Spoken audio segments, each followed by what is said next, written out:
Okay, hello. I'm just double checking some stuff with the stream. Okay, hello. I gotta mute myself so I'm not causing any weird looping stuff. And we'll get going this morning on the Purussaurus.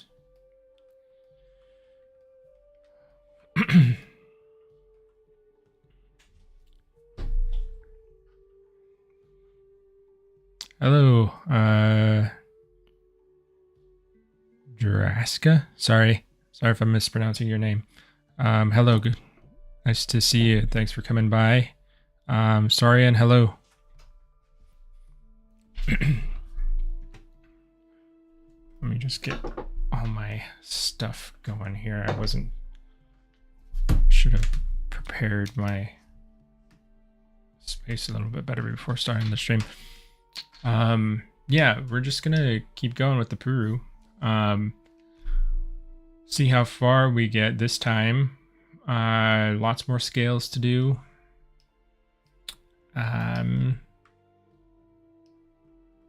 Yeah, just let me remind myself of what we were doing last time. Pull my references up wherever they are.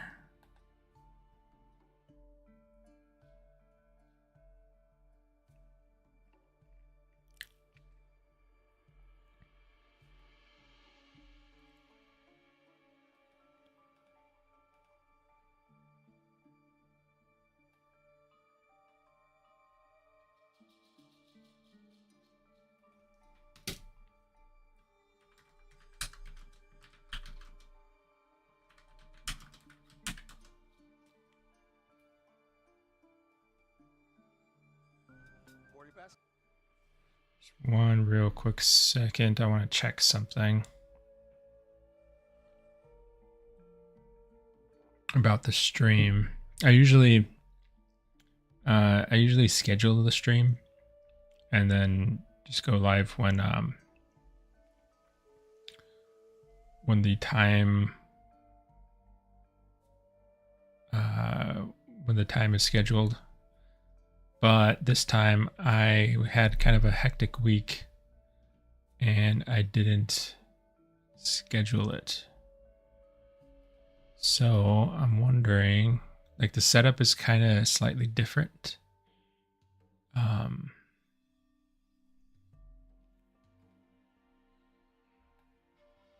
want to get a link to share to the Discord.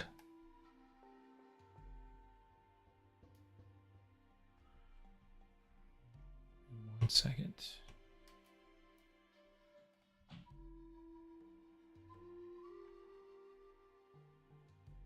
Well, there we go. Islander did it for me. Thank you, Islander.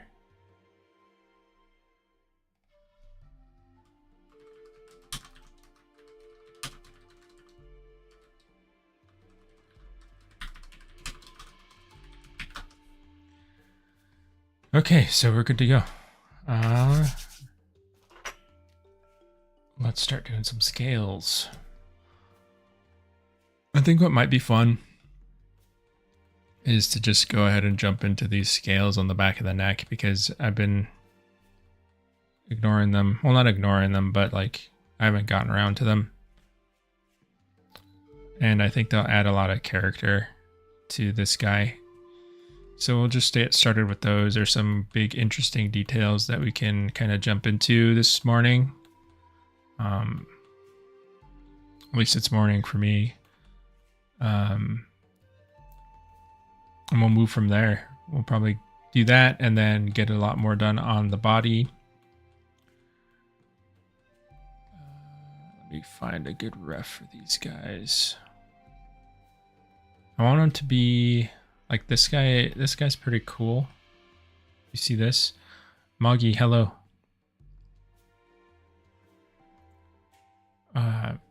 These high osteoderms right here on this on the back of his neck is what I'm gonna work on right now.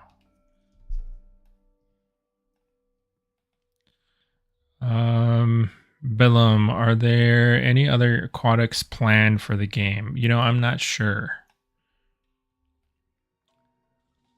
I am not sure about that. Sorry, guys.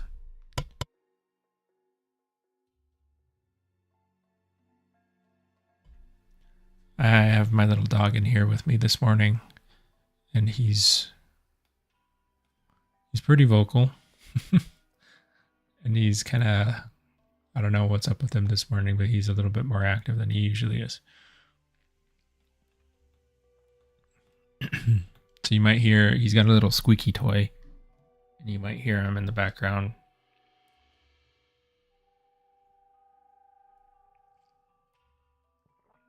All right, let's get going. I'm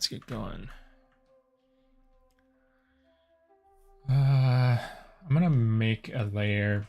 Let me get this microphone closer to me. I'm gonna make a layer just in case I don't like what this feels like. I can always go back and then I'll do a morph target. I'm going to lay in some wrinkles as well because I need to have those in before I can really get into some good details, especially here in the back of the neck where it directly contacts the head. There's usually lots of little interesting compression wrinkles there.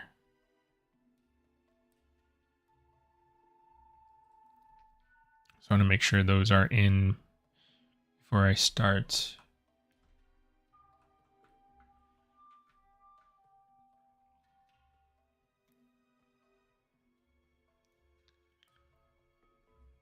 Yeah, I hope everyone's had a good week. You know, lead up to like Christmas is always kind of hectic, at least for me. I don't know how it is for like other. I'm assuming it's kind of similar for like quote unquote normal jobs, right?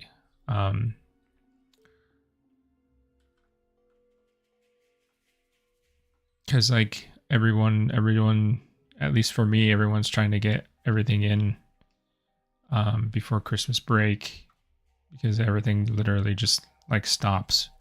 So all of my clients want to get their the work done before then, so that way there's like nothing outstanding before the new year. So the end of the year is kind of like a crunch time. I definitely had one of those crazy days yesterday.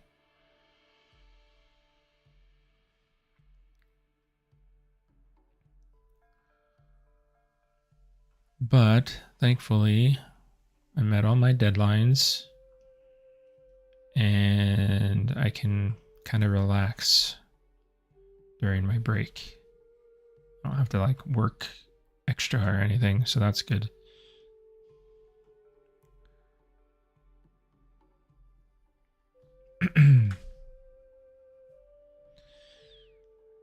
Muggy, very, very hectic. Yeah, I imagine. Yeah. I mean, and then everybody has like, you know, there's shopping to do. There's like family plans to do. People are traveling. It makes it very, very complicated. So I hope, you know, you guys aren't too stressed out. I hope you are able to enjoy, you know, your time off or your time with friends and family and all that stuff coming up next week.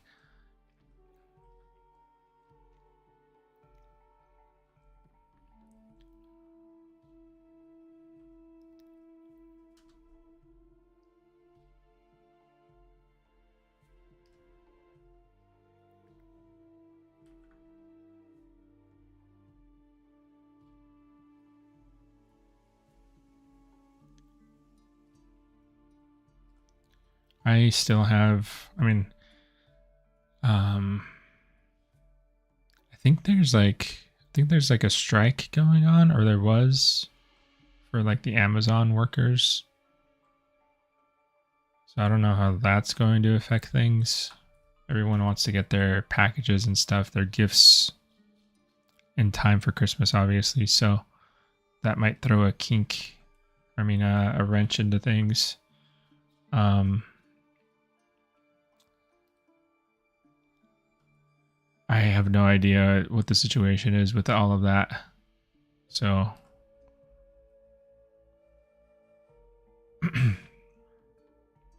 I kind of feel like if I still have some shopping to do, honestly.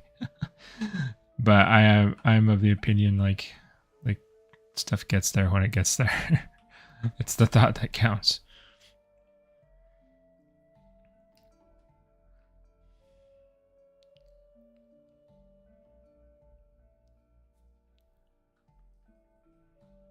Okay, so I have a little bit of info going into this.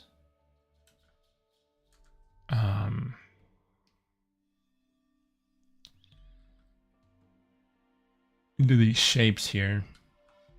And I'm going to start kind of mapping out where I want things to be. I wonder if I'm going to do a slightly different approach, or maybe I did this last time. I'm not sure. I'm going to use polypaint to kind of sketch on the places where I want these osteoderms to be.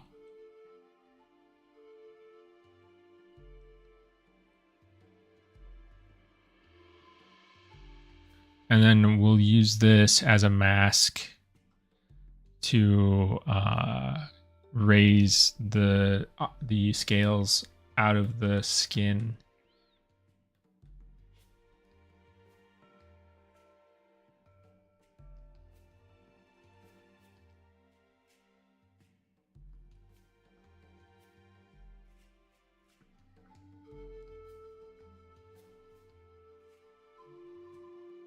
I'm trying to find, I should probably find a caiman, because I think these are like alligators and crocodiles that I'm looking at.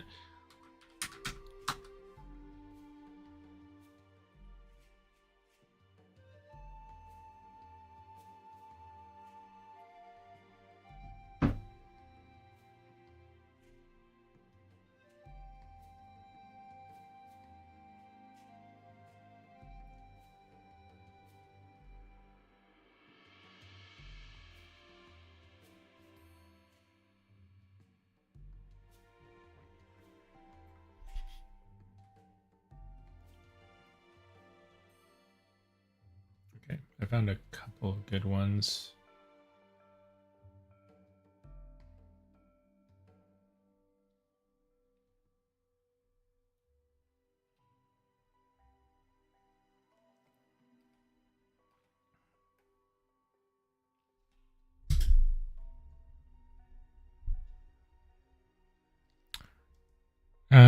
Moggy, how long have you been a game designer? Well, I'm not technically a game designer. I'm a concept artist, an illustrator, a 3D modeler.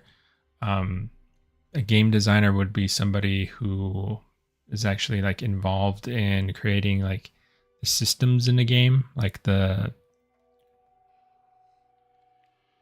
like how does health work? How is damage dealt? Like what are the stats of a certain character? Like things like that, like mechanics in the game that people are actually like using to interact and stuff like that. So I don't do I do game design. Like I do that in my own personal time. Like I have ideas for games that I want to create, and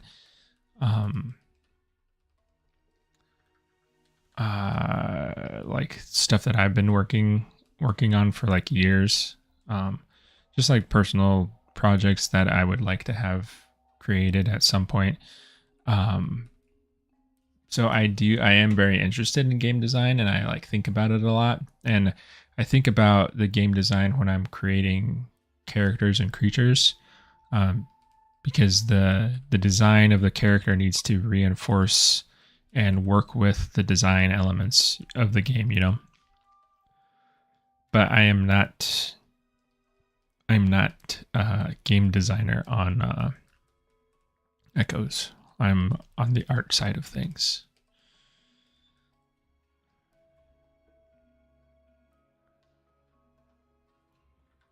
But as far as the art is concerned, right?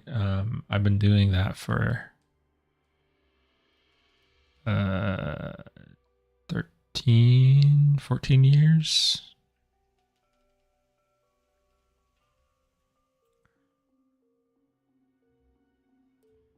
Yeah, I think so.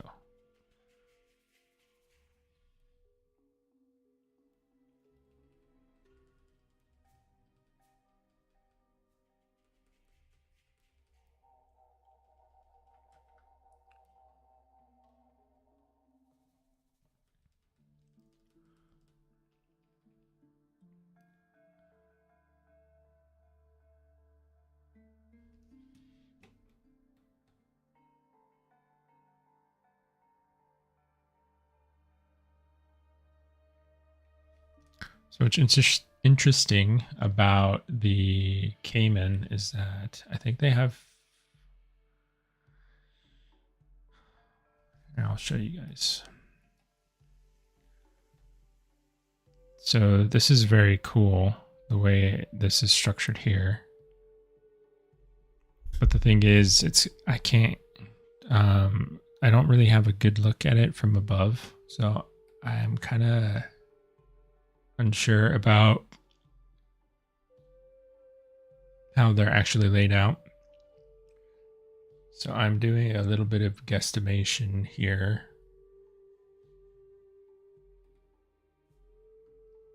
But I do like we'll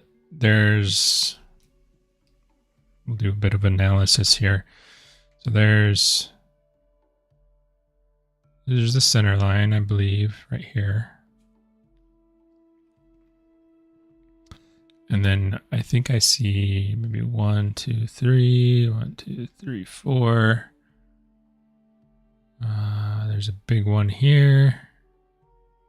1, 2, 3, 4. They're kind of interlocking, like they're staggered, which is interesting because I usually see them like in pretty neat rows. They follow each other. They're not interlocked like this. So there's like a cluster of smaller ones up in front, and then there's a big, these bigger,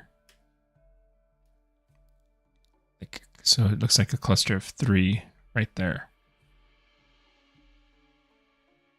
Maybe this is one. I'm not sure. So I don't think I'm going to do exactly that, but I want to kind of get some inspiration there. So let's see. I think I was making this a little bit too alligator-y. So I do like how it has the smaller cluster of, so this zone up here, this approximate area has smaller ones, and then there's like this zone here that has these bigger ones. And this wraps around a little bit.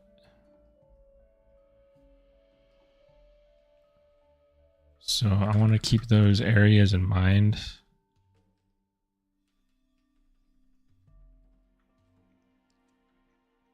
For the layout.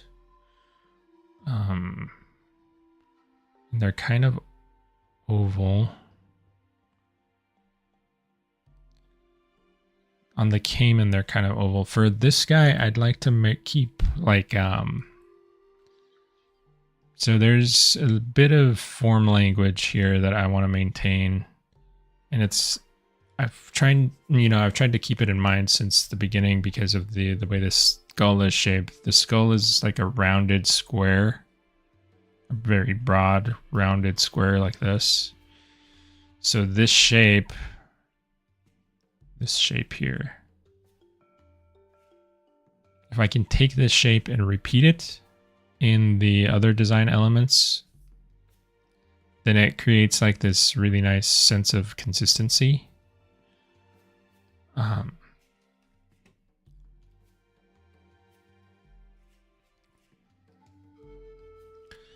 So whenever possible, I want to try to maintain that sort of idea across the board. So I'm going to try to do that. These are going to be like kind of squared off, they're like rounded off squares.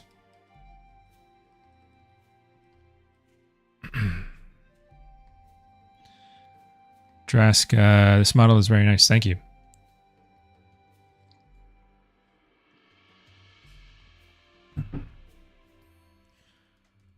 I think it's coming along. Still lots to do, but we're getting there.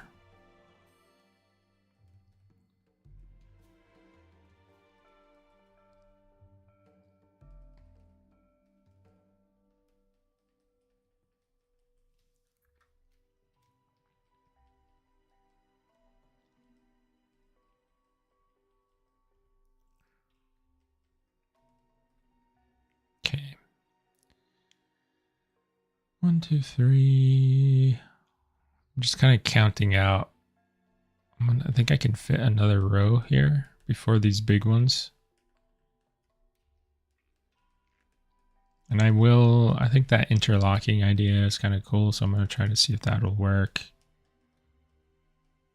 Get these ones here. And then these start to transition into the rounder scales on the side.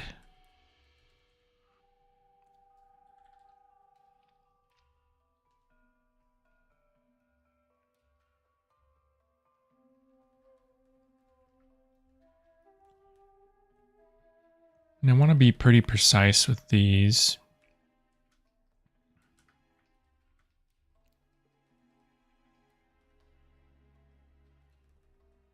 Like as far as when I talk about precision, I'm talking about the spacing. Like I don't want the spacing to be super, like too wide. See how this gap here is kind of wide? I want them to be fairly closely interlocked together. They don't have like a ton of space in between these bigger scales. Not like the other ones that seem to have like little, like larger gaps that are filled in with kind of wrinkly, kind of scaly stuff. I'll show you here. See how like these ones here are tighter together. Like they butt up against each other much closer. I mean, these ones have a lot more space in between. So they get like little, like this kind of wrinkly stuff in between here. So that's what I want to keep in mind. Onyx, have you heard of prior extinction? I think I have.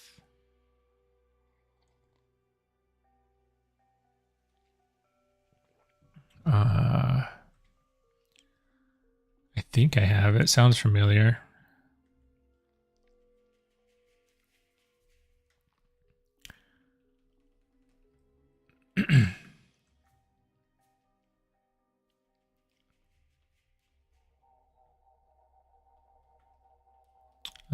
Give me 1 sec. Let me refresh my memory.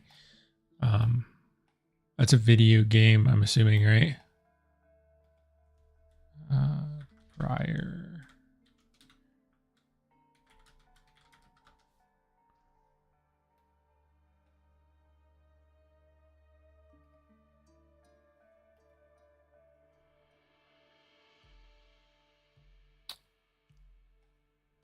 Prior extinction.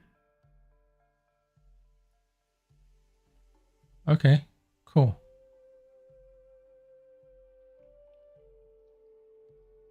Yeah, these models here look pretty cool. It says it's a Roblox game. I have no idea what Roblox is. I mean, I've heard the name Roblox, but I don't actually know what that is.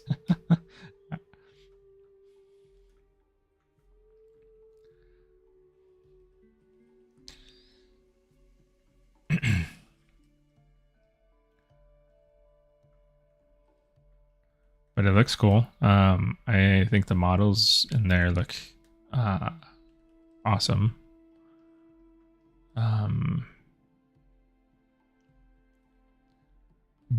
Might be cool to pop in. I mean, is it? I don't really know much about the project other than I think I've seen the models before and I've heard the name.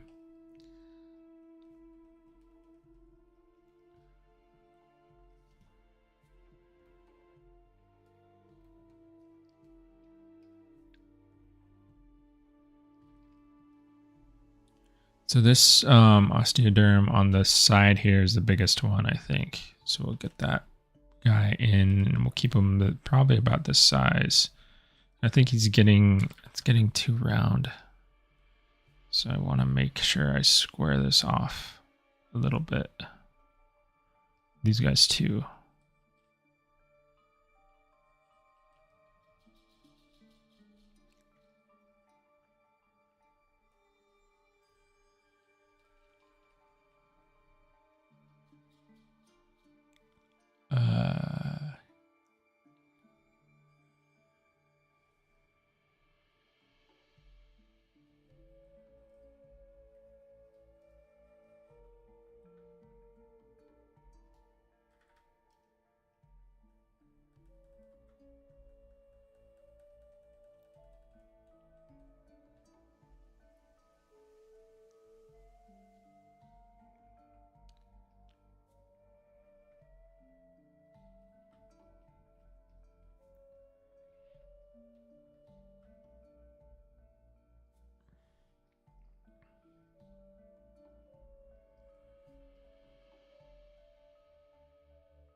Sorry, I'm kind of concentrating a little bit right now. This is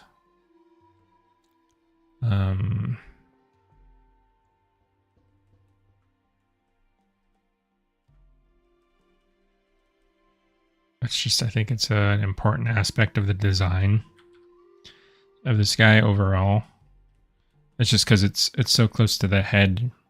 So it's like part of this focal area. And I want to make sure that it looks good. So I'm really trying to consider what these shapes are. This could work, I think.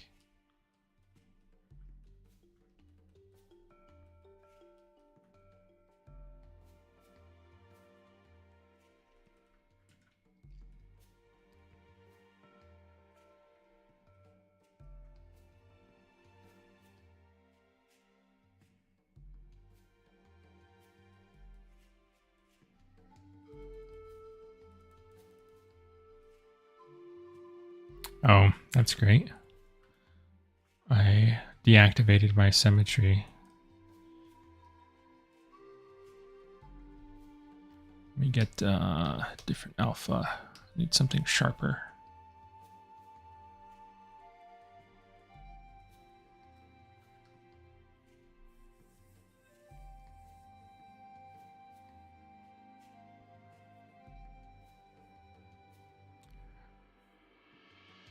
Onyx. Yeah, don't worry about it. Yeah, I'm not really sure how like far behind the stream runs. Like if it's at like a few seconds or if it's like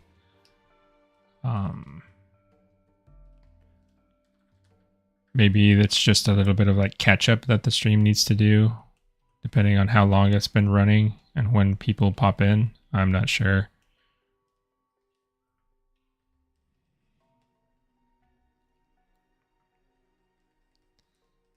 But I mean, I try to answer everyone's questions like in order. So it's okay if you want to like clarify or revisit something. feel free to mention or ask more in the chat.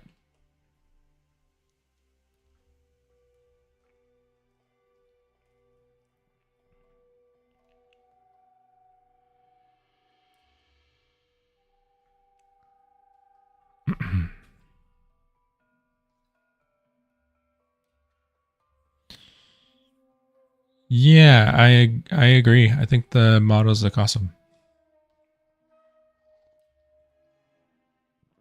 I think so. I was under the impression that Roblox was like a blocky game, like almost like Minecraft, right?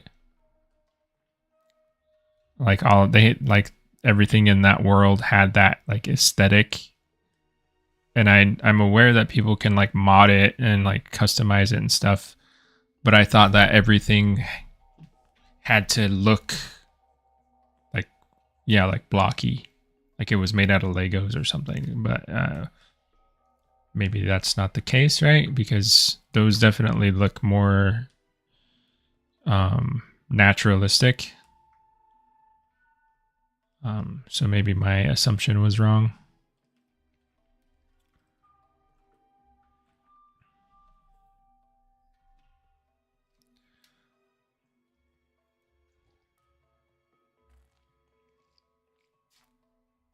Well, that's kind of cool to know.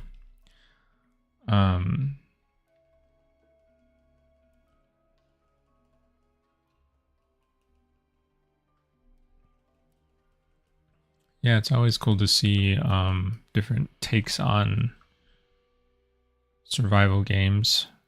Survival games tend to be pretty fun, and like I think people have a lot of different ideas for them. So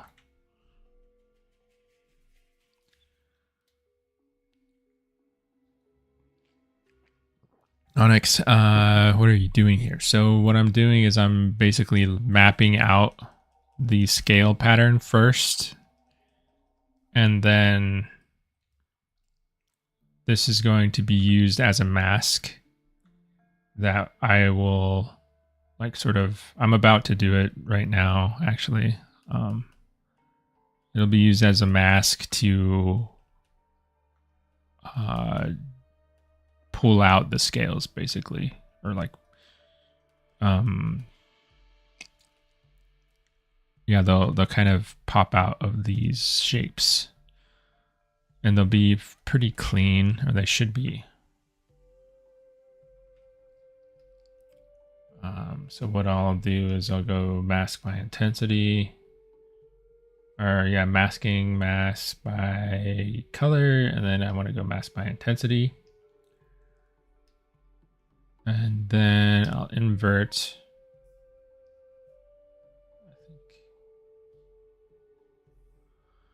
think change this back. What's going on here? Intensity, it's like grabbing all of that stuff. That's my polypaint.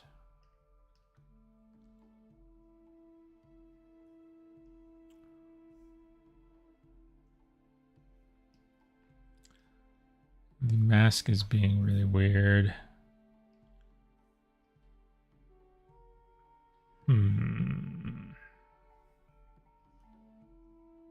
Maybe it's because of the layer.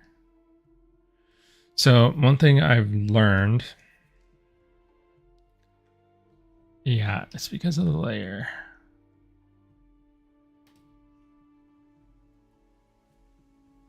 Oh, that's great. That's great. That's great.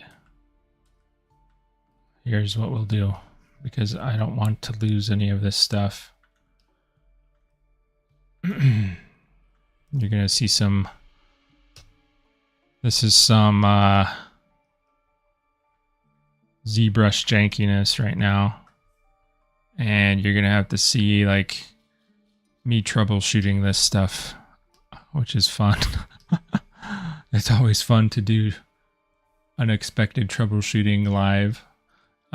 So here we go. And what I'm going to do, because this is acting really strange, I'm going to export a document with this shot of the scales on the back of the neck. Okay, so we have that saved. And then I'm going to, since it's acting really weird, I'm going to save this because I don't want it to crash. You notice that it was like thinking a lot when I baked down that texture. And that's always making me nervous because when it thinks a lot like that, for some reason it's having a hard time dealing with the poly paint here. I have no idea why it's giving me this like glitter result. It's kind of annoying. So we're gonna fill this with a color, and we're not gonna use layers anymore because they are being really janky. I'm gonna open up in Photoshop.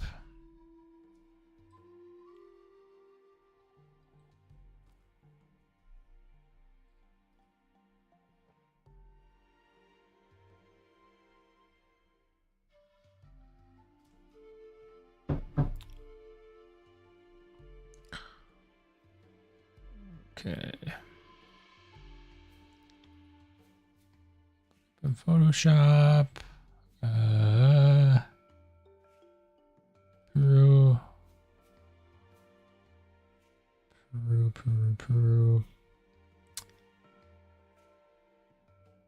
And I want that template. There it is. I'm just gonna throw like some adjustments on here because it's kind of, I want to sharpen things up.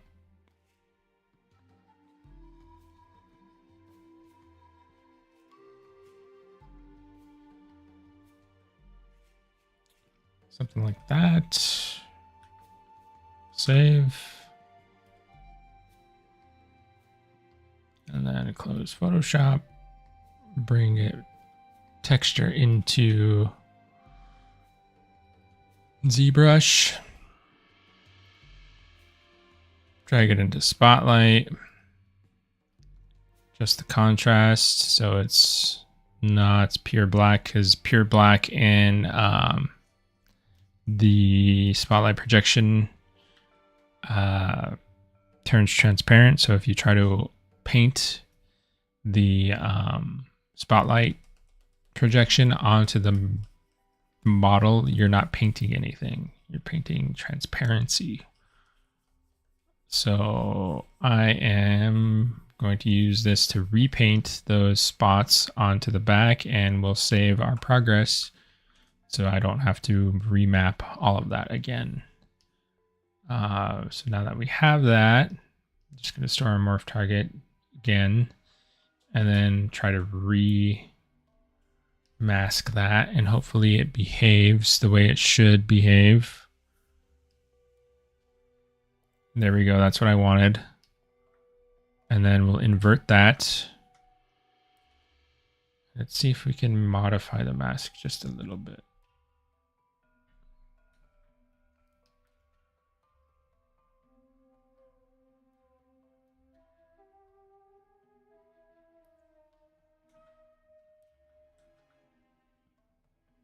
That. Invert it. Give me 1 second. Something in my eye. Okay. So now that we have the mask on the mesh, I can come back in and do what I was originally planning to do, which is I'll use the form soft and pull out these scales out of the surface. I'm going to do it kind of like gradually. I don't want to just yank them out.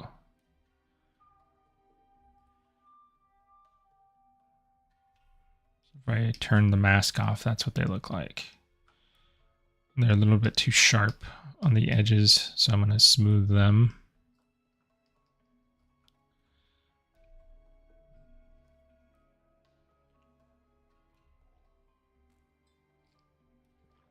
And then now that I have that, I can come back in with basically whatever brush I want.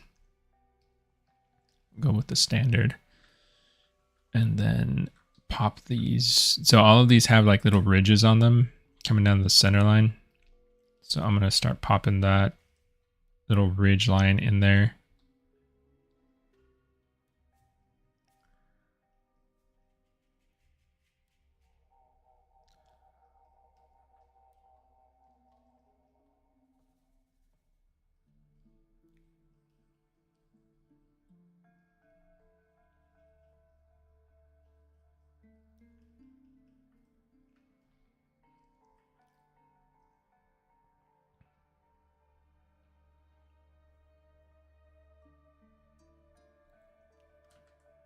So this is where I want to be very mindful of the like flow of things.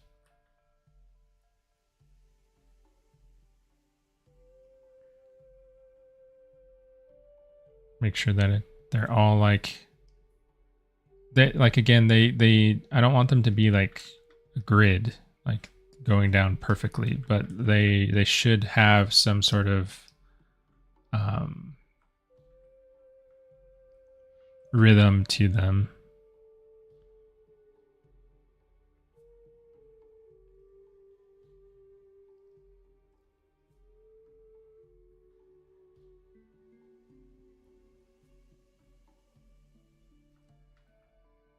Okay.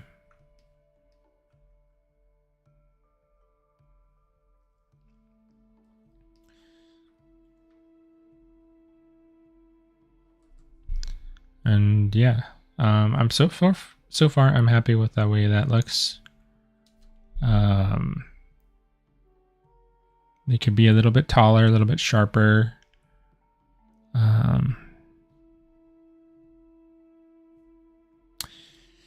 Can you make it have teeth that go out of the mouth?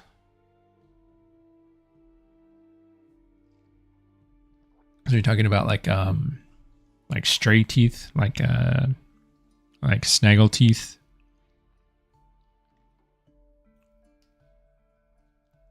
That's a cool idea. It depends on how it's done, because so that's a very unique characteristic, right?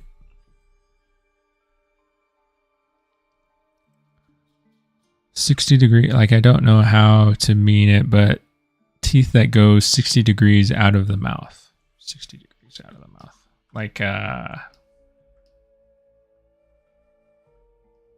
Like stuff like this.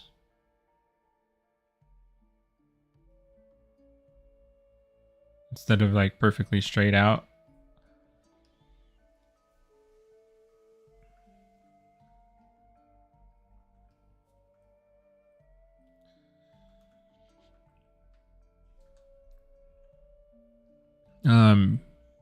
Yeah, like I was saying, that's an interesting idea. So my thoughts on that are, it's kind of,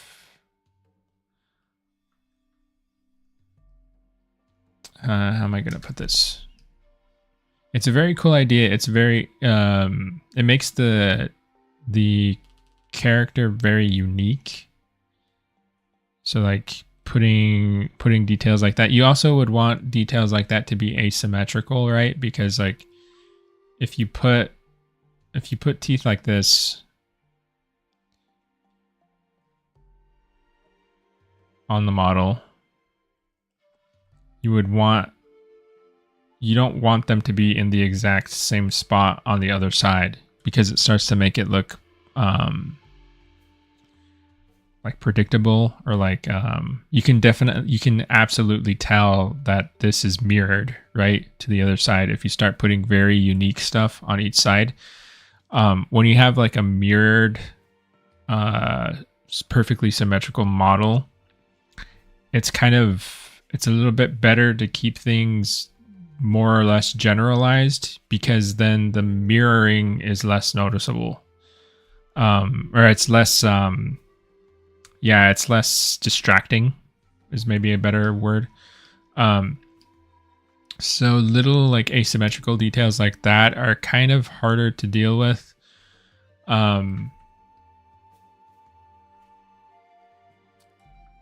The other thing about those details is that it makes the character very unique.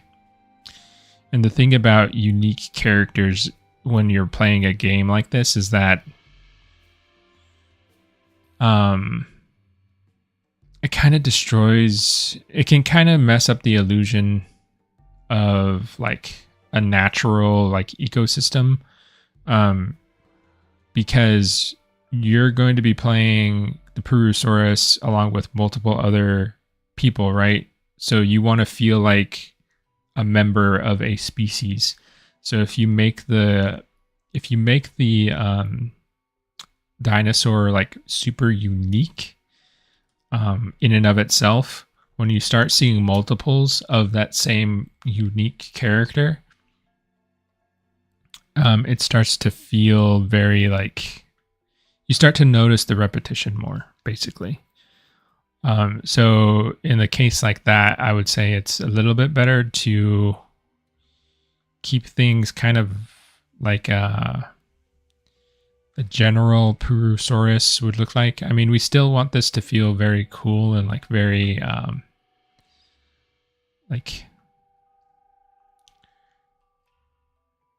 you know, very appealing, but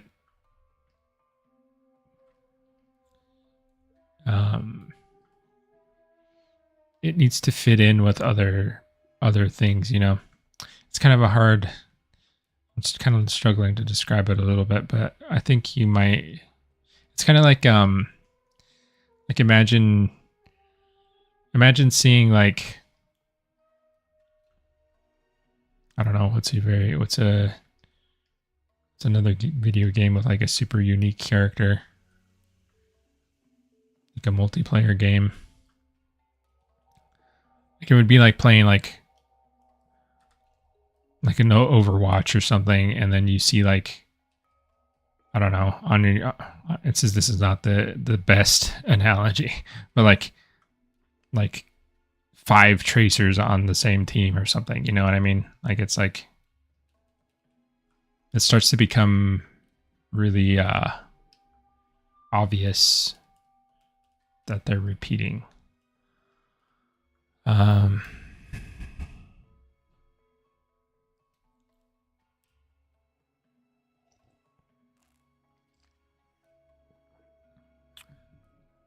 I think the modern Crocs, and I think modern Crocs that have that are sick, that's also a thing. Yeah, like I think it's more, I think it's an issue with captive bred, or like, yeah, captive bred Crocs and caimans and all of those guys, alligators, that their teeth don't grow correctly. So instead of like, if you're looking at the jaw in like the front view, like this is the jawbone, the teeth pop out of the jawbone. Their teeth don't pop out vertically. Because of, you know, maybe it's nutrition, or maybe it's like just the way that whatever their environment's like, their teeth grow like out like this. So they're actually growing incorrectly. And it makes it really difficult. Like, animals that have the crocs that are grown in captivity, or like bred in captivity, and they have teeth like this, I don't think they can actually be released into the wild, because they can't efficiently grab like fish and stuff. The way that those teeth are laid out, they're not going to survive. So they have to stay in captivity and be fed, you know, by people. So yeah, it's not like, I'm sure there are like defects when it comes to wild. I mean, they're always breaking teeth and losing teeth and all this stuff. I'm sure a lot of their teeth won't grow like perfect. But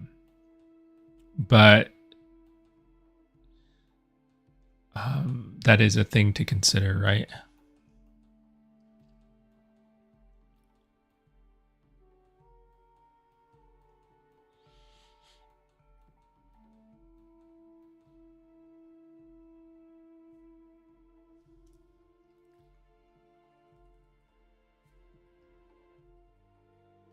But it's an interesting, thanks for bringing that up though, because it is an interesting conversation to have. Like that's definitely like, those are the types of conversations we have all the time in video game character design and stuff like that.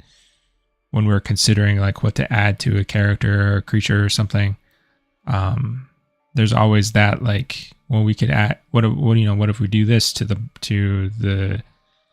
the character? What would that look like, and how is that explained? And we have to work through all of those things to make decisions, and there's all of these considerations that you have to take into account when it comes to like how you're building the character. And a lot of it just kind of it's one of the reasons why building a character takes so long. Something that I don't think, if you're not interested in video games, or if you don't like follow game dev or stuff like that, you may not realize.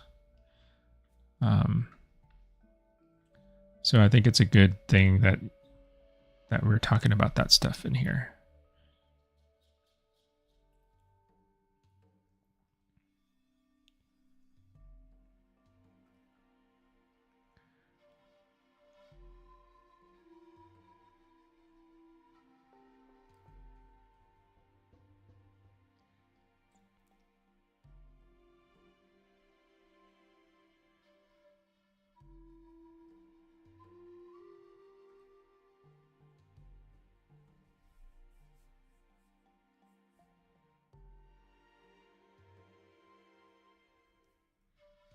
Yeah, Game Out. No, yeah, don't worry about it. Like I said, it's cool that you brought it up.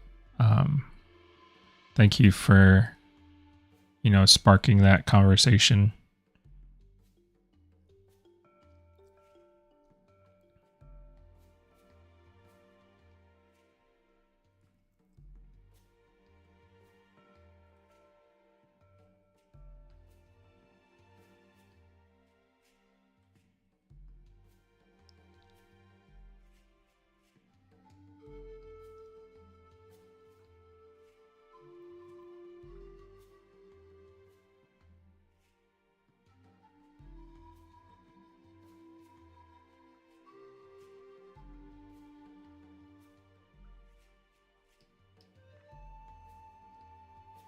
So I like the shape that they're getting.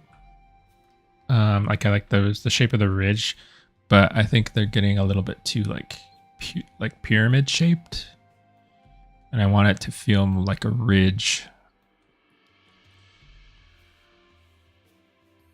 So I'm going to have to narrow those, I think. But that's fairly easy. Let me find that reference that I liked.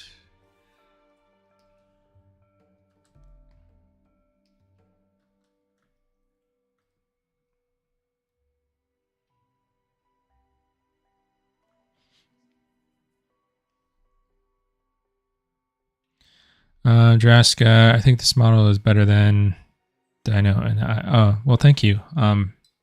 But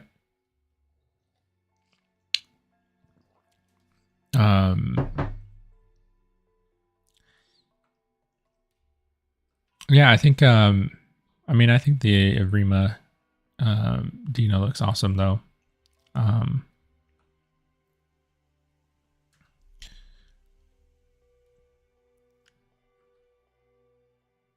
It's a different species. It's different for It's probably going to have different, very different mechanics.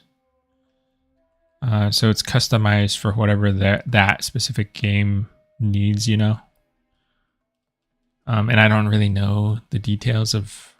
It's been so long since I played the Isle. I don't really know exactly what the Dino plays like.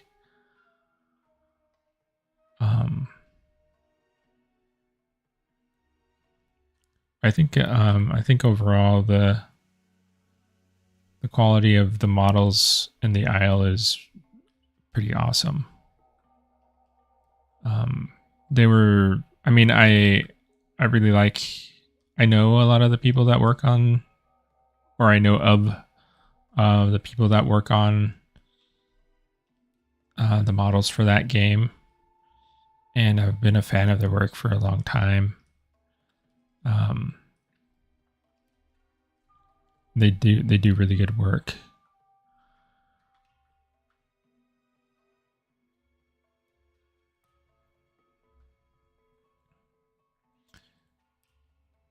So yeah, it's kind of like from an artistic perspective. I mean, it's really hard not to, because there's an aspect of you have to be very careful when like comparing the work that you do to other people's stuff, because you can easily like demotivate yourself, I think. So I try not to do that. I try to just like set my goals, you know, like this is the goal for this character. This is like the quality that I want to hit. Am I hitting those goals? Am I getting the quality that I want? Like trying to find personal things to try and push and like get better at during the sculpting. That way I'm like progressing my own skill the way I want to, and I'm trying to get trying to make the clients happy, trying to make the audience happy, all that stuff. I think it's a little bit more healthy approach because it kind of takes the pressure off. Because really what you're competing against is not another person or like another artist. It's you're like setting goals for yourself. So you're like trying to top yourself.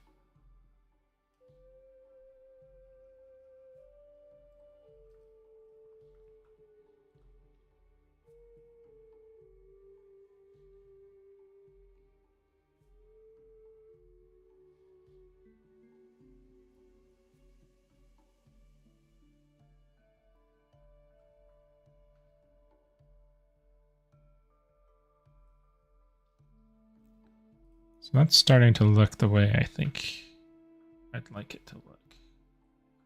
Let's see what it's doing to the silhouette.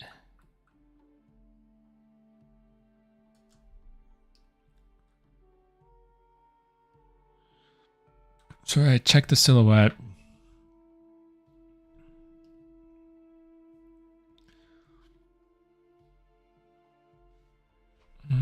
Let me switch to a different color. Different material. Not that one. Something that turns pure black. There we go. So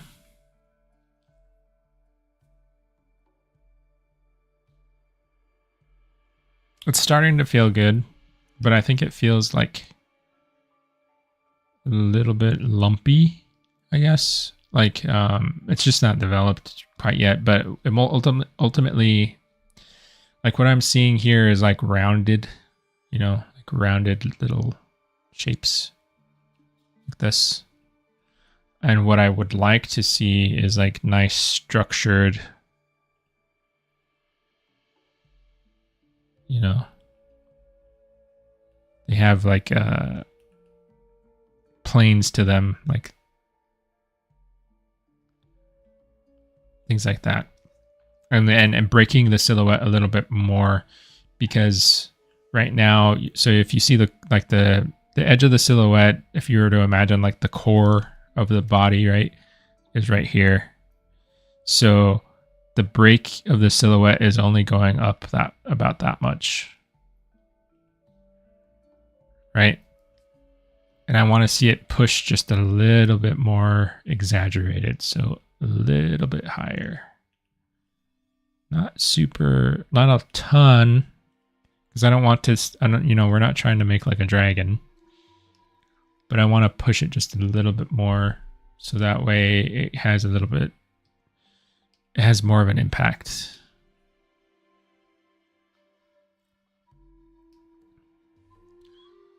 So we'll try to do that.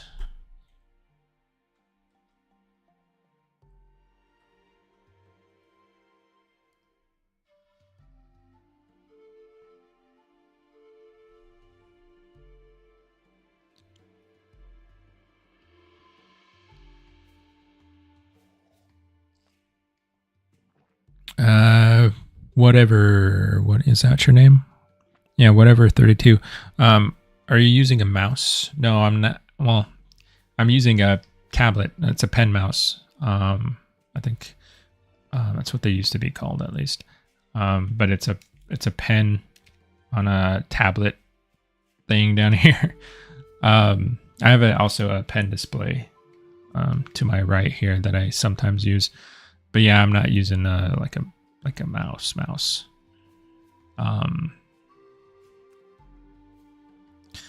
That would be ridiculously. I mean, I've seen people who, you can sculpt with a mouse. I've seen people draw with a mouse too, but I can't do that. I need more control. I need it to feel as close to like, pen and paper or like real sculpting as I possibly can. Or else I can't really work. What's cool, talking about like interfaces, I recently saw this kind of like pen thing that like gives feedback. It has like it's a pen and it's attached to these arms that like kind of come out and like attach to the pen. And those arms provide like force feedback to the pen. So when you push, it feels like you're pushing down on something, like pushing into clay or pushing onto a surface. I feel like that would be pretty interesting to try. And I'm kind of looking into maybe getting one of those because I think that would be fun. I have no idea how much they cost though. The only times I've ever seen those types of displays, I mean, those pen like devices have been in like, they use them in like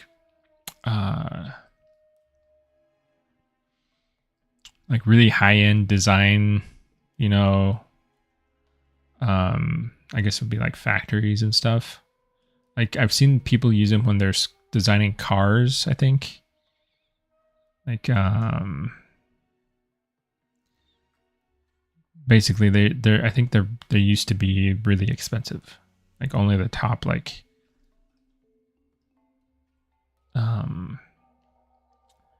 highest end, like design firms would use those types of things. But I think, I suppose somebody out there is trying to make those marketable to the like the general,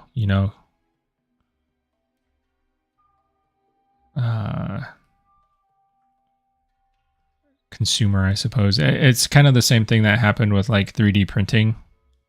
For a long time, 3D printers were only found in like, super high-end design firms or like machining places, stuff like that. But now there's a ton of people that have 3D printers in their house. So, I mean, I have 2 of them. So it's like sort of like stuff that is like super limited and like very like select few people kind of get to use it. Kind of expanding and moving into the more like consumer level. So it's kind of cool. If I get one, I'll let you guys know how it feels.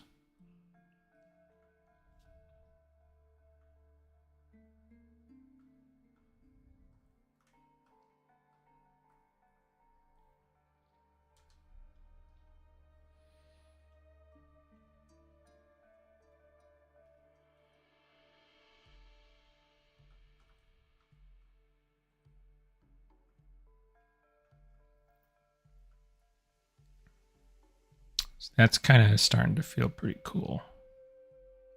This sort of thing.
So one thing that I'm thinking about right now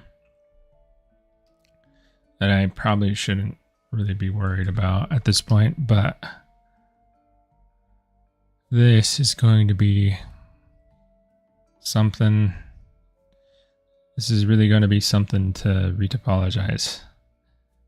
All of these. So talking like thinking about the future of this model, right? When it comes to like preparing it to get into the game, the details like this stuff that breaks the silhouette, like comes out of the model and goes pretty high above the model. All of that kind of stuff needs to actually be built in to the mesh.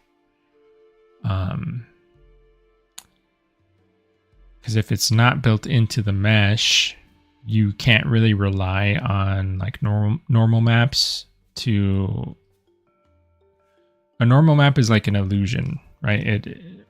It creates the illusion of, so it's basically a flat plane or a flat surface, but the image on that surface creates the illusion of detail, like bumps and wrinkles and things like that.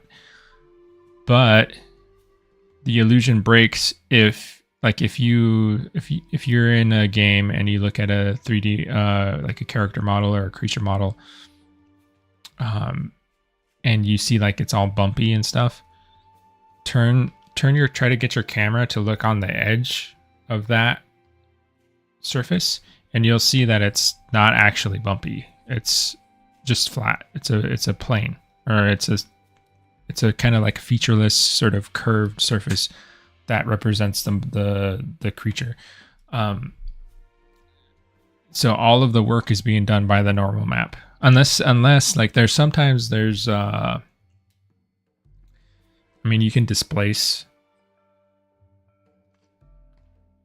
the mesh, but I don't think you would do that on a game model, because that seems like it would be kind of expensive. But yeah, so anytime that there's like really high details like this popping out of the surface, you have to actually build that into the mesh. You can't just expect the normal maps and stuff like that to catch it for you. So all of that stuff that I'm making is going to have to be retopoed into there.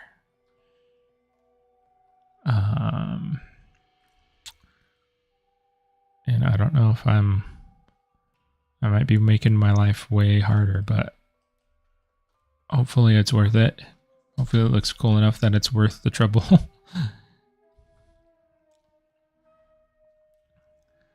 I think it probably will be.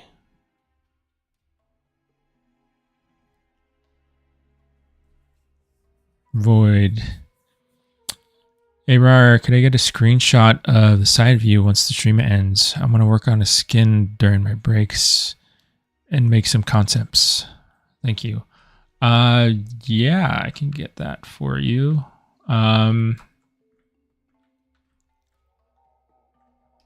Yeah, I can get that for you. Actually, I can get something better than that. I can export a nicer like render of it or something, and I can export a mask for you if you want. That way you don't have to like, I mean, are you gonna like just paint on top of the grayscale, or like are you gonna sketch out an outline? Because I can get you an outline too. If you prefer to sketch it yourself, then that's all up to you, but I can make your life a little bit easier if you want. Just let me know.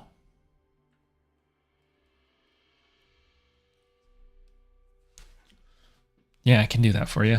I can message you in Discord afterwards.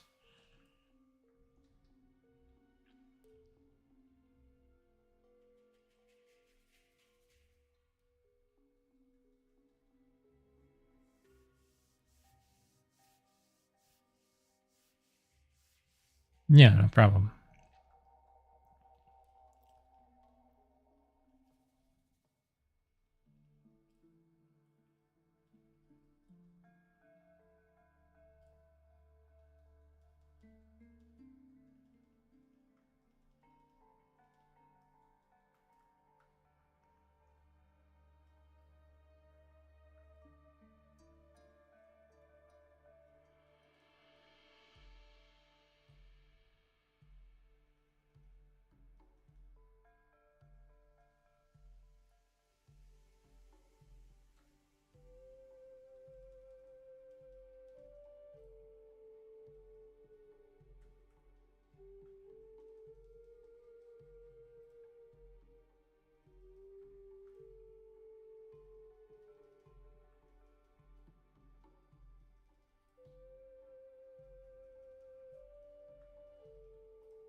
Yeah, so that's feeling much, much better.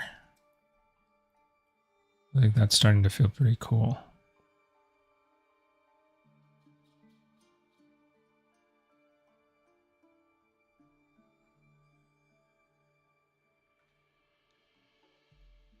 Yeah.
Gary, and those osteoderms look great. Thank you. Yeah, thanks a lot. Yeah, I was a little bit worried about them. I just think they're such an important part of like this focal area here that I was putting a little bit of pressure on that because it needs to look pretty good with the head, but I am liking so far how it's turning out.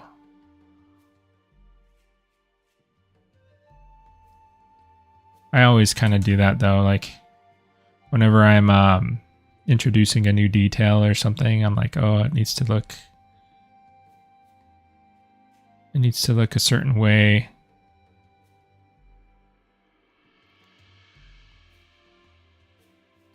And like there's this sort of like phase in I think a lot of I've heard a lot of like sculptors and painters and stuff describe this phase in like their process where like stuff just looks kind of off, or like they call it like the ugly phase of their work, where like you'll start like a sketch. Usually for me, like I'll start a sketch or like a rough sculpt or something, and I'll really like the way it looks. Because I like generally I like the beginning stages of a project because it feels nice and fresh and loose, and it's not like super labored over. And then when I start to like refine and tighten things up, that's when it starts to get into this weird like murky phase where it's like it's not a sketch anymore. It's like you're trying to make it nicer, but like it's just not quite there yet. So it kind of looks strange. And that phase is always like worrying because that's where like the doubt kind of starts to seep in, where it's like, is this really gonna work out the way I think it's gonna work out? And I was having like a mini version of that while I was working on this earlier. So I'm glad that it's starting to feel much nicer.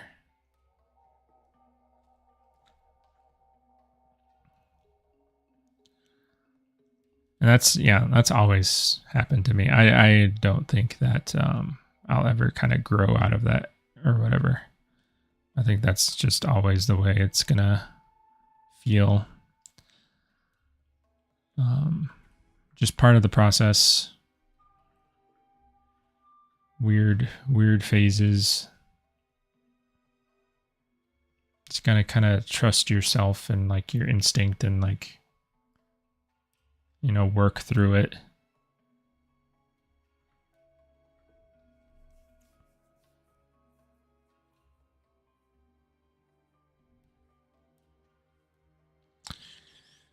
You were creating my favorite dino type. Going to be playing this guy for many hours. Oh, cool. You really like crocodilians? Or are you talking more like aquatic type species?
Well, you know what? I need to save because I haven't saved in a while.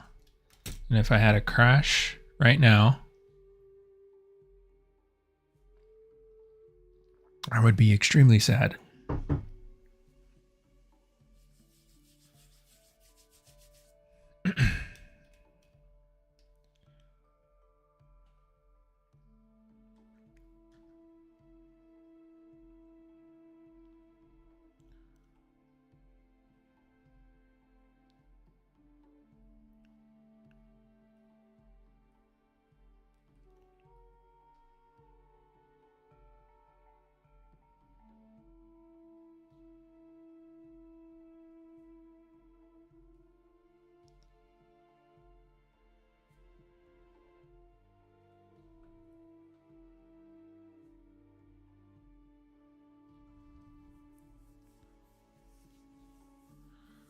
Crocodilians for sure, but I do like the semi-aquatics like baryonyx and Spinosaurus.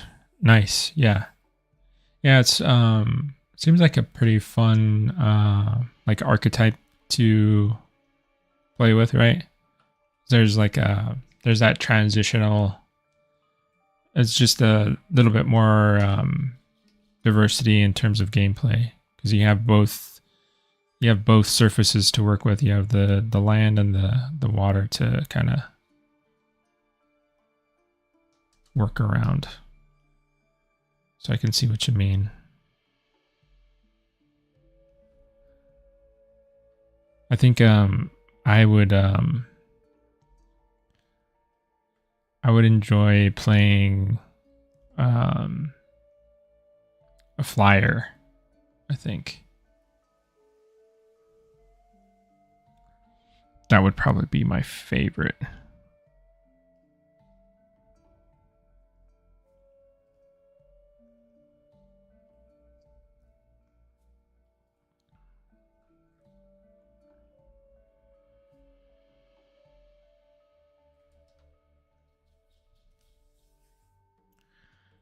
Yeah, wider range of playstyle.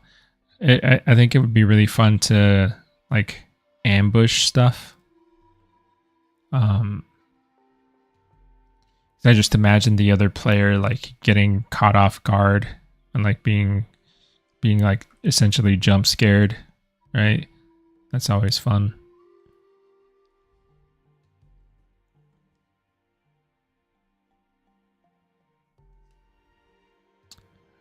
Big flyer or mini one? I'm not sure. I guess it would depend on how they're actually structured.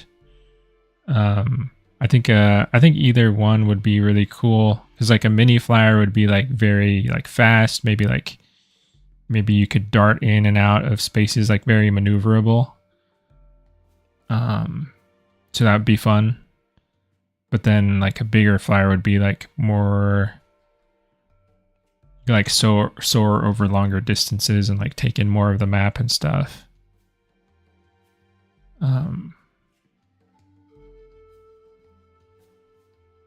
I just like the idea of like exploring in that way.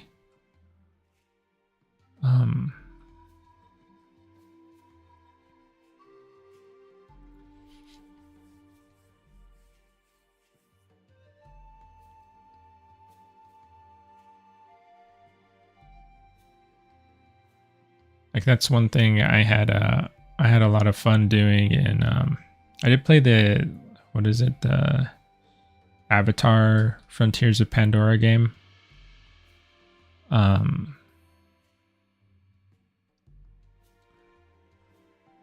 that was actually one thing I found myself doing in that game. I would agree with a lot of the criticisms of that game as far as like just the general gameplay goes, but the one thing that they really did really well in that game is the world. Whoever, the people that does, they just kind of went crazy with the environment design. So being able to fly in those environments, like the scale of some of those things are like huge, like the mountains, the rock formations, the trees.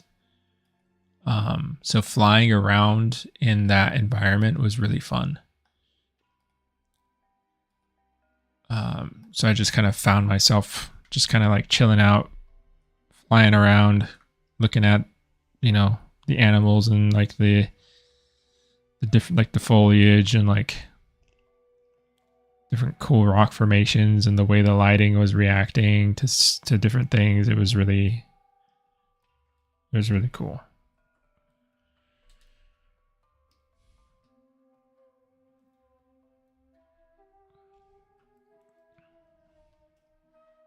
If only there were more interesting things to do as far as the gameplay and story is concerned. That would have been really nice, but that Far Cry Ubisoft kind of formula is definitely becoming kind of stale at this point. I need to find something else to. They need to innovate on that a little bit more.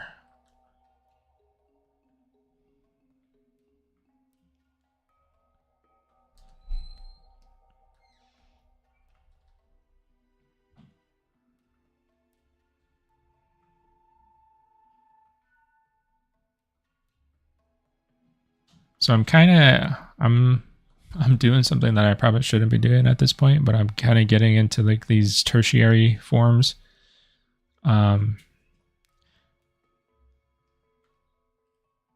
Just because I find it kind of fun at the moment. I don't want to spend too much time doing that because I'm going to have to do this sort of pass on everything. And the mesh isn't high enough resolution right now to kind of capture all of this detail. So I don't want to like get it too far and then have to like redo it later. So I should probably catch myself and stop right now. But it gives you an idea of like ultimately how things are going to look. It's going to have that nice surface variation in the osteoderm itself.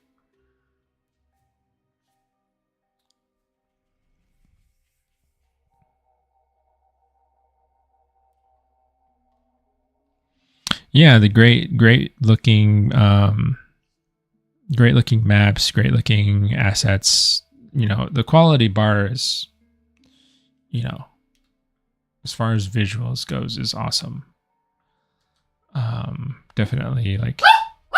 Oh, sorry guys. I don't know what my dog is hearing. Something's going on.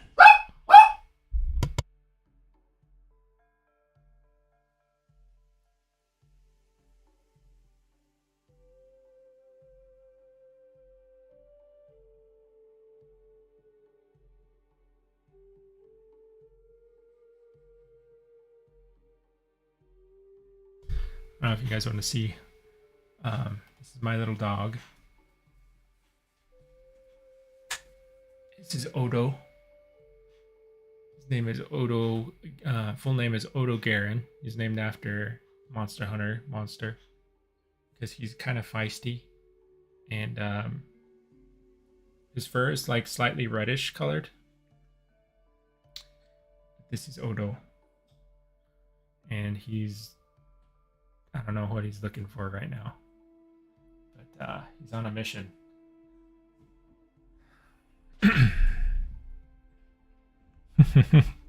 Yeah, he's a funny little guy. He's a rescue.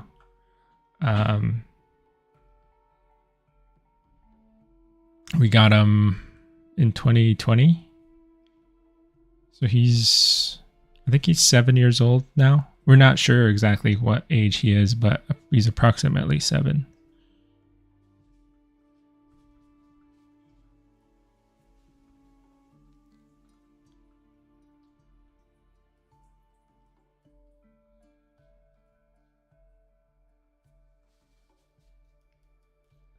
We have 3 little dogs.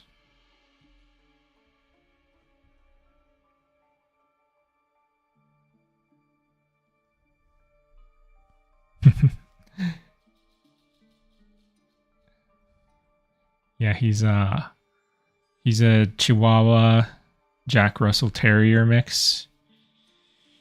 He's got a lot of energy. He's always doing something, mostly looking for food. He's very smart. To the point where like we've had to, so he's always looking for food, and anything that smells or could potentially be food, he wants to eat. So we've had a couple of, I guess, kind of scares with him because he knows how to open cabinets. So he's gotten into cabinets and gotten into like packages of stuff that he shouldn't be getting into. So we had to remove like anything that's like food related is like up high now. There's nothing in the cupboards underneath, because he's gotten into like food bags and stuff like that. He's a dumpster diver, so like we had to get a new like sort of trash can that has like a locked lid on it, so he can't get into that because he'll knock it over. He'll try to knock it over. He'll try to get into the trash and eat stuff that he shouldn't be eating. Yeah, he's been like, he definitely keeps us on our toes.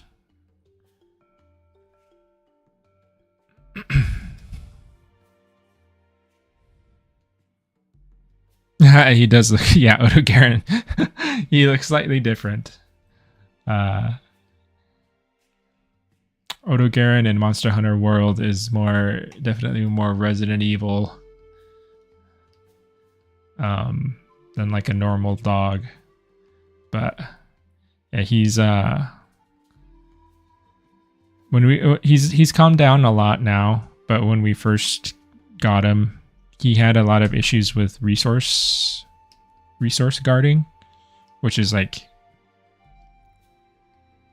the dog is afraid that you're going to like take something valuable from them, so they get really aggressive when you approach. Like if he had food around him, or if he had like a toy, or basically anything that he would find valuable. So he definitely had an attitude. So we had to do a lot of working with him to get him to calm down. He still has some issues with that stuff, but it's like manageable at this point. But yeah, I've been bitten a few times.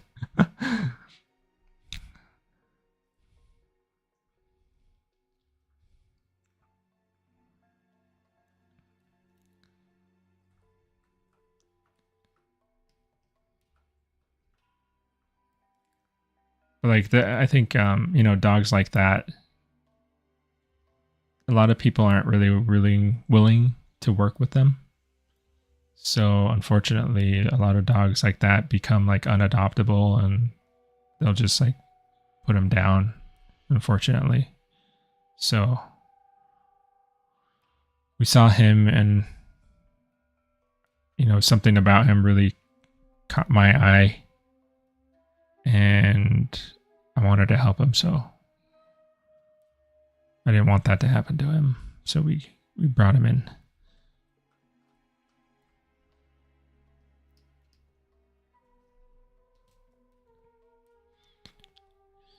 Yeah, yeah, the region. So I think he was found in Texas. And they actually brought him up to Oregon for us, or like maybe the foster care people like brought him up to Oregon because I just think the shelters in Texas, there was some sort of issue, like they needed to get him out of there. So he was brought up here, and but yeah, I agree. I think it's hard to tell exactly what he's been through, but yeah, wherever he was probably super highly competitive as far as, for resources like food and water and places to sleep. He's very guarded about where he sleeps.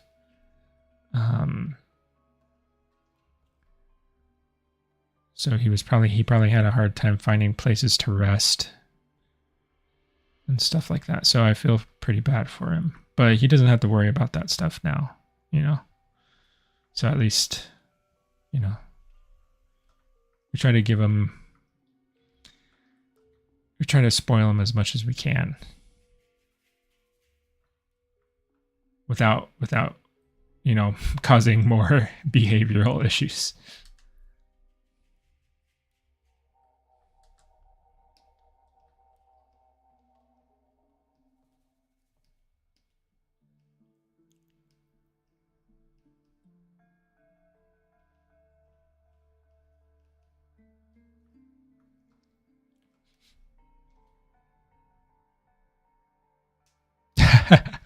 Right. Yeah, a young Purussaurus. It's pretty cool though. Like I've seen people with well, just like reptiles as pets in general. And the way that they, I don't know. I probably shouldn't have assumed this, especially coming from like a background of like being really interested in paleo art and like just reptiles for like my whole life basically. But I don't know. My pets, I've always had dogs, and I've been really used to their personalities and stuff like that. And maybe it's just because like people can relate to mammals more easily or something. I don't know what it is, but I just kind of assumed that like reptiles had like, not that they didn't have personalities, but their like personalities are like more reserved, but I've met several pet reptiles like monitors, bearded dragons, iguanas, and they definitely have quirkiness, and personality to them that's really fun.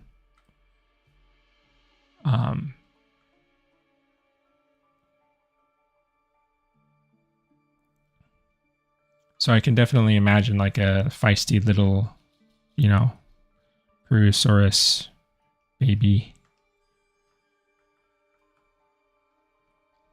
That's pretty cute actually.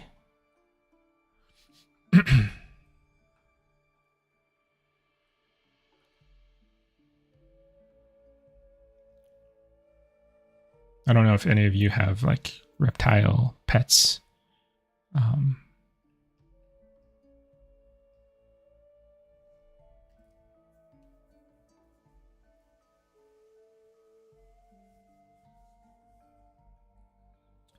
Thanks, Islander. Thank you.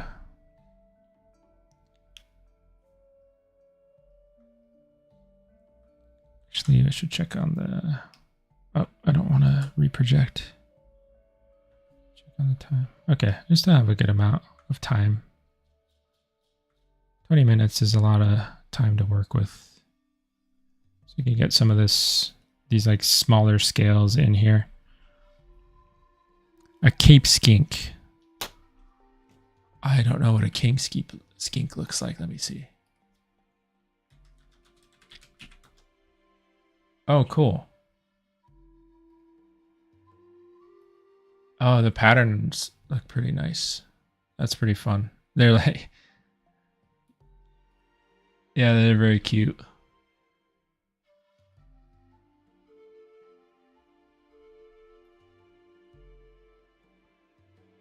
That's awesome.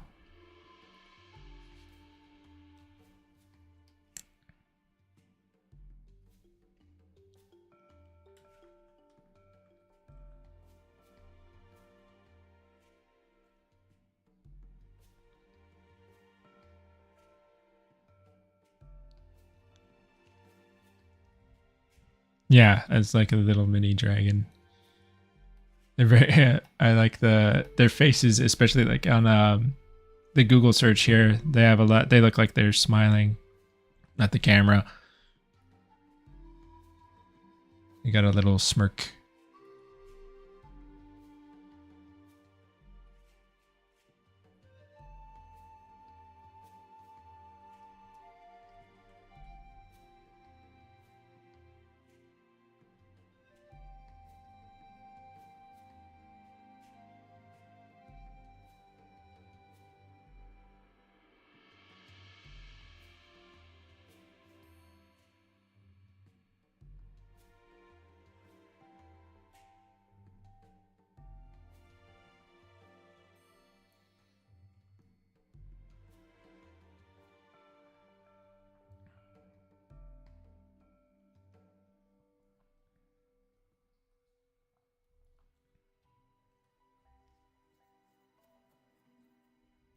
Yeah, that's pretty cool.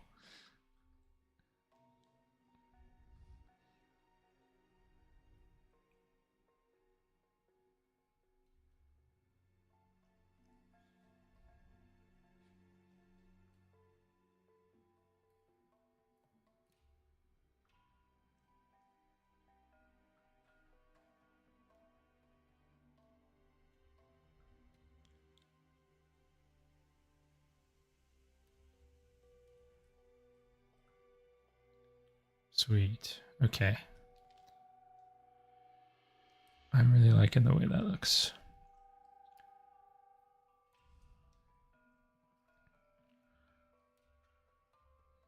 So we'll gradually like this will probably be the last like set of osteoderms that have like the very distinct ridge right here.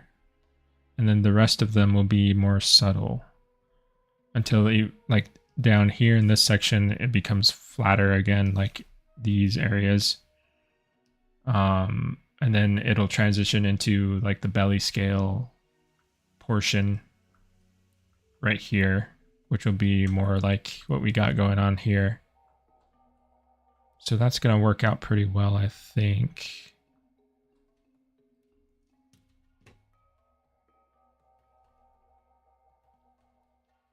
Yeah, it should do fine. I do want to get a little bit of form change here, because this feels good. Like it's nice and round. Where all this like what would be like these neck muscles and stuff here, and then there's also probably a good layer of like flat of like fat in this area. But I do want to get some, I don't want it to look too puffy. So I'm going to get a little bit of an indent in here. I just want to give a little bit of a form change.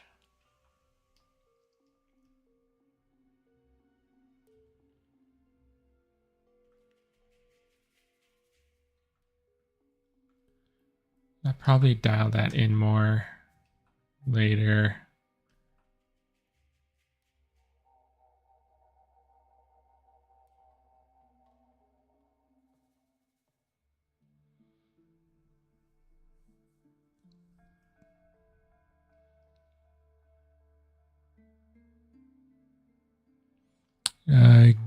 Gamart, will Peru have a little damage reduce when you hit his osteoderms? Oh, that's a good question. I am not sure. I don't know if that's something that has been talked about yet.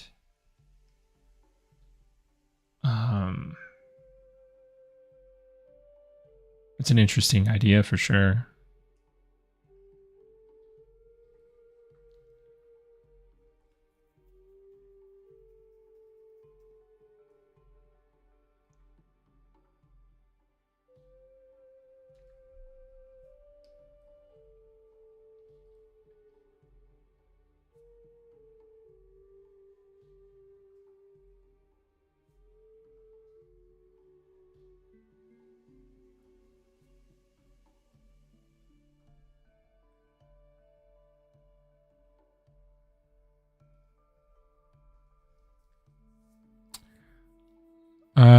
Draska, are you a kaiju fan? Yes, a big kaiju fan. I love kaiju. I think that's probably one of the earliest things that got me into like creature design and interested in dinosaurs and stuff anyway, is because oh, there he goes again.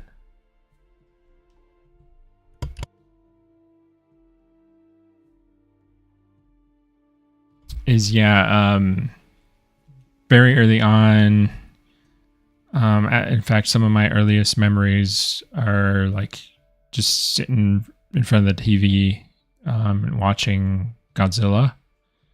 Godzilla and lots of Ray Harryhausen stuff. Yeah, let me see. Like more of the yeah, so it would be the Showa era Godzilla.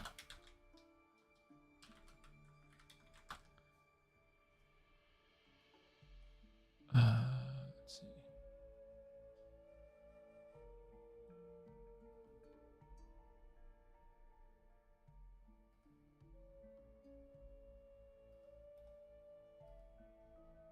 And then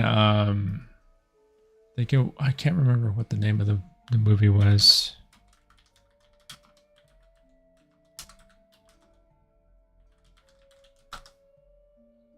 Was it very like Jason and the Argonauts is one I remember a lot. Valley of Guanji. 10 million years BC. Like these dinosaurs. The Ceratosaurus, like they're very iconic to me, at least. This guy is pretty cool. Like I still have a lot of fondness, you know, like I really think these dinosaur designs are, I mean, of course they're outdated and stuff, but to me they still have a lot of appeal. It'd be fun to sculpt something like this. So I still think they look really, from a design standpoint, they look, there's of course like a lot of nostalgia and stuff associated with them, but I think they look really cool still. So yeah, that's kind of what sparked it all, I think.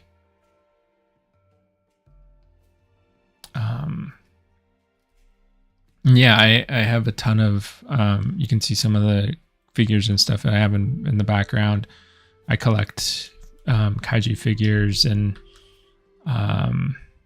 majority of my action figure collection is kaiju. Some dinosaur stuff too. I'm super picky when it comes to dinosaur figures. So a lot of my stuff is actually just like Jurassic Park, like old school Jurassic Park stuff, like from Jurassic Park 1 and 2, those like Kenner figures that were released. I have a lot of those from when I was a kid, actually. I still have those. And then more recently is the like Beasts of the Mesozoic and none of the Cyberzoic stuff yet, but Beasts of the Mesozoic stuff. I have on my shelf over there.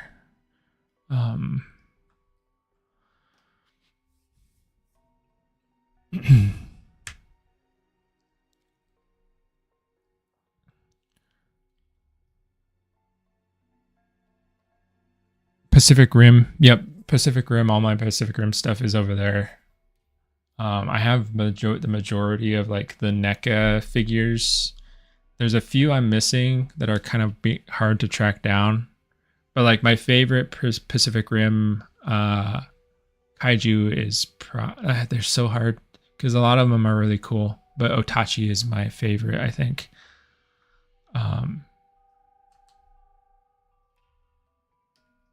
Yeah, Itachi is a really cool one.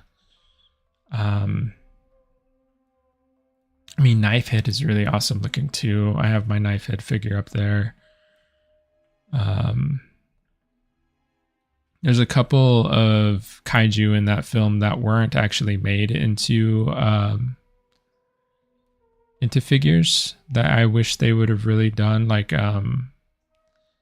Onibaba, which is the big crab one, like crab-like character, and then Karloff, which is you get a very short glimpse of him in the movie, but he looks like his head looks like I'll just show you guys because he's kind of weird.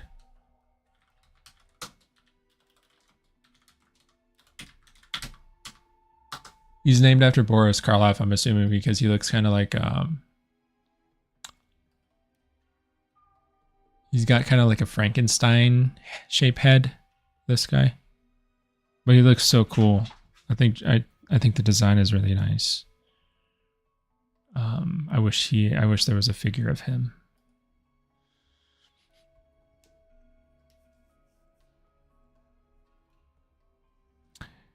Garion, yeah, it's amazing how much of an impression it makes on you when you're a kid. Yeah, for sure. Yeah, I agree.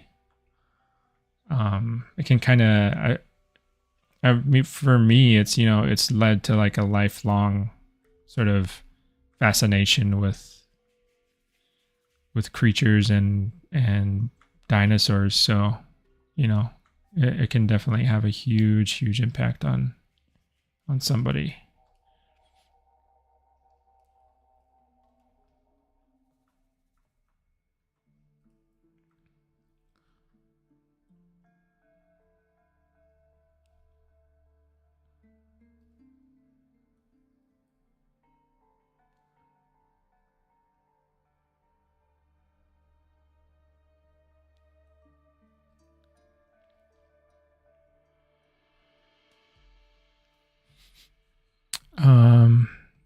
Garion, check out PNSO Dinosaurs on Amazon for some great looking dino figurines. Very modern, up to date, with correct proportions and other features like lips on the third. Yeah, I've seen a few of those. I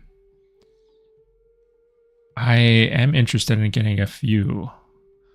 They have so many, I think. It's kind of hard to decide because the one thing about collecting or like grabbing, figures like that is like I'm the type of person that I'm kind of a completionist, if that's a good term for it.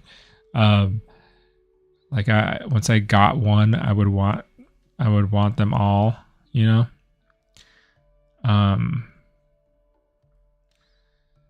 And And I've got a situation in my office right now where I'm running out of room. So I need to either like figure out a different way to display and store them, or like get a bigger office.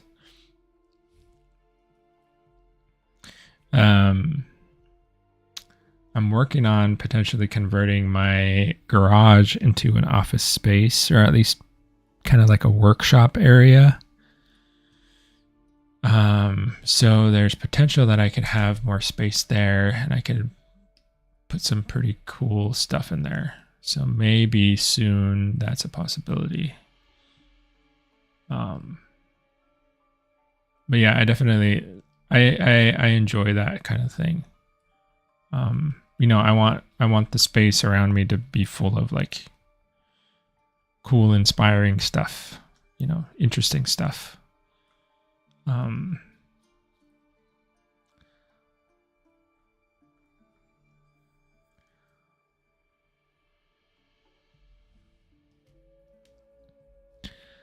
Yeah, they're expensive. There are a lot.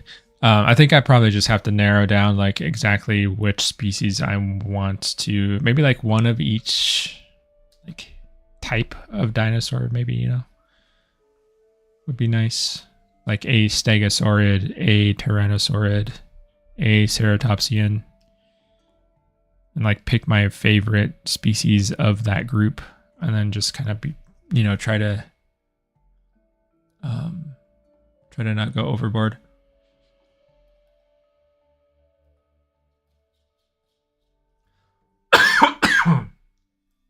Excuse me.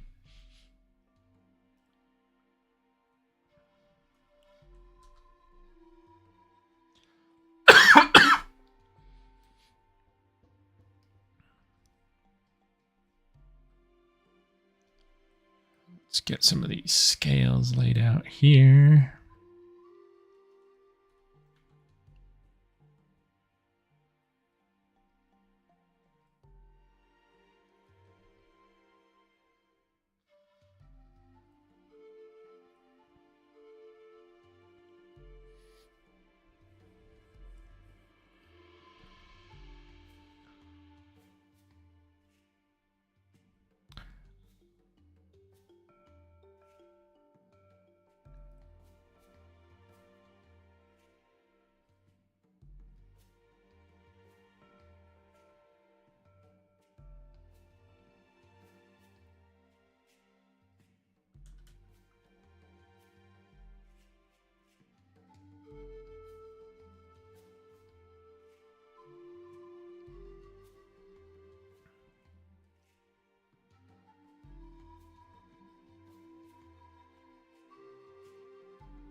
I'm getting a little bit.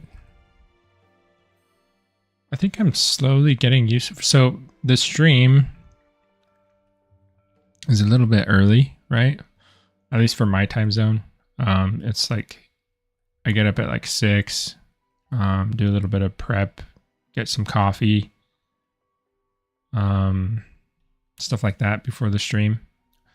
It's pretty early.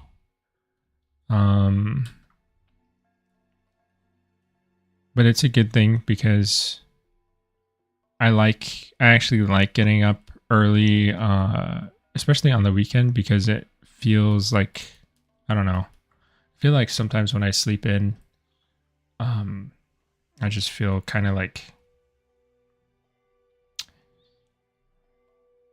well, first it kind of screws with my, I guess it would be the circadian rhythm, right? Or like your sleep cycle.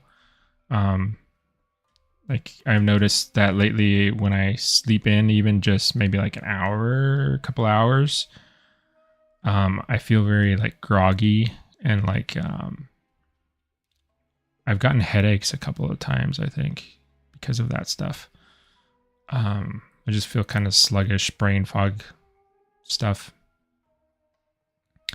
So I don't think sleeping in is very good for me, at least, because it kind of screws with everything. So it's actually been pretty helpful to get up earlier on the weekends for the streams. And I don't know, waking up early and like just getting something done just makes me feel like feeling productive early in the morning feels nice. Like I've, started the day with, some progress on something. I pushed towards something. But I think I'm, in the beginning when I was getting up that early, it was kind of a little bit rough. I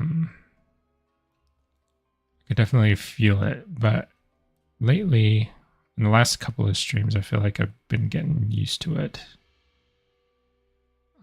So hopefully that's a thing.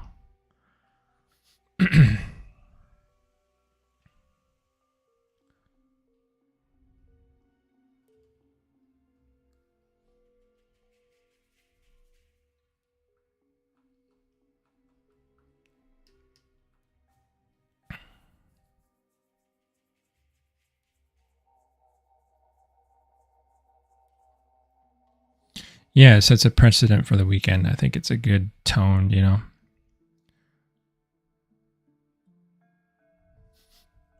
Um,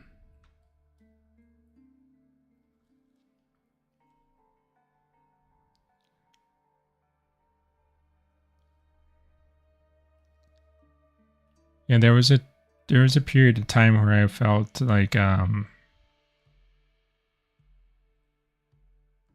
actually I can blame it on we had a cat and unfortunately she passed away not a couple of years ago. But we had a cat, little tuxedo cat, and she actually was the one who initially got me waking up early because she was super insistent on being fed. Like she would get up at like 5 and start like meowing as loud as she could. And then we got Odo, and Odo began to associate her meow with feeding time.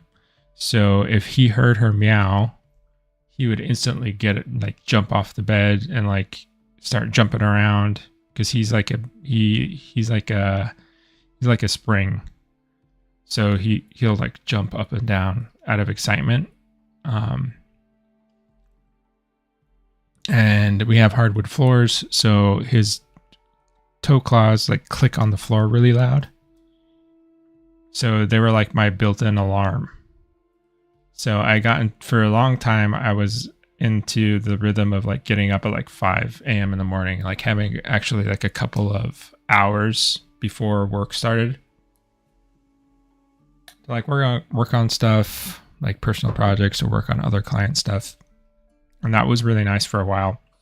But yeah, unfortunately our little cat passed away and I kind of fell out of that rhythm because I had no one she wasn't there to wake me up in the morning. And I didn't set like my alarm or anything, so I kind of fell out of that.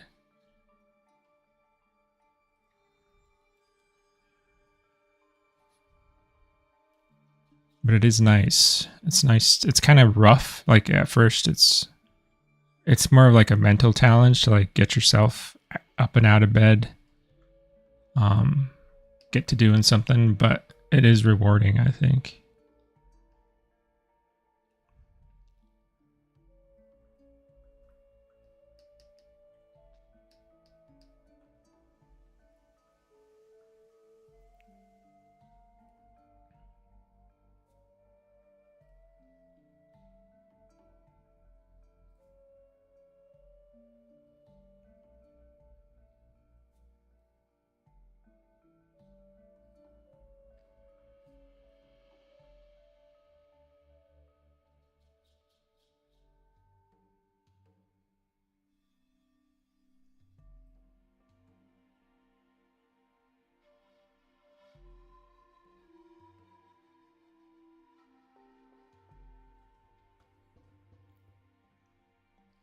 Oh, snap.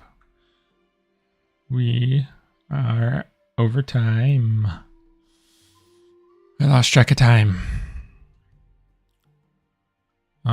Which I guess is kind of a good thing. Was pretty engaged in this sculpt. And it was fun talking to you guys, so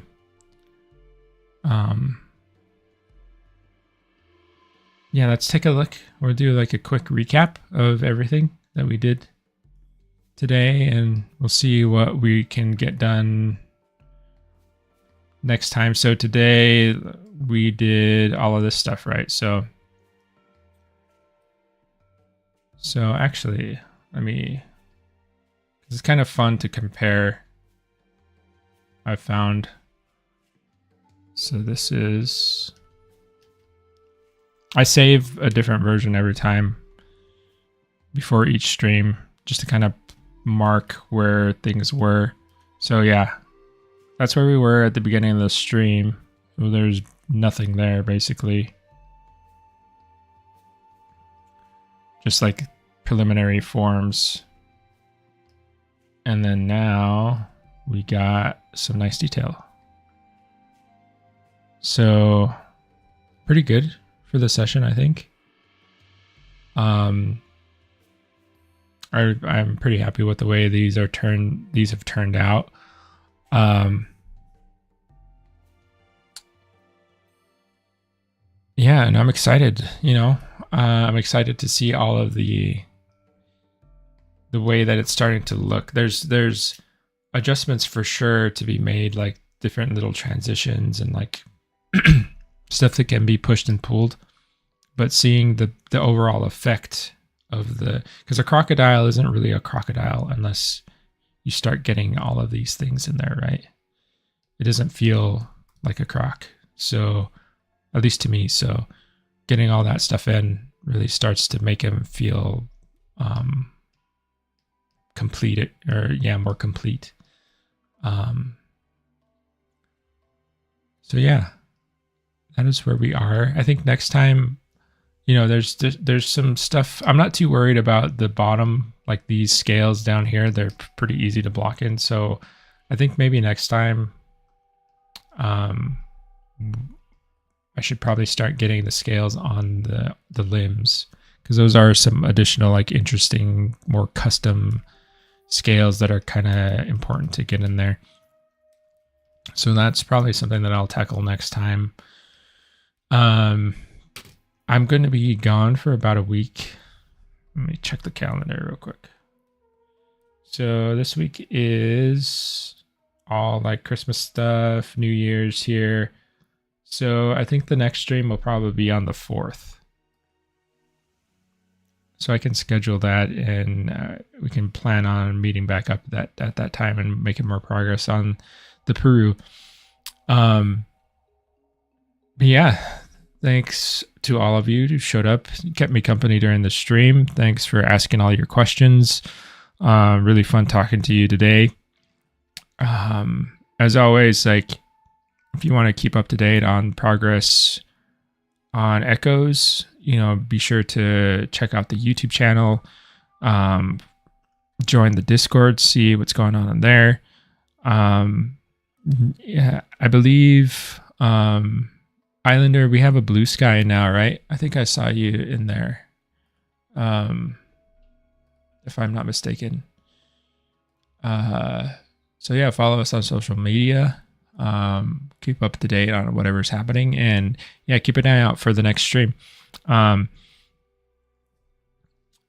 And yeah, so over the break, I might be doing some just try and relax and like fun, have some fun doing some personal work.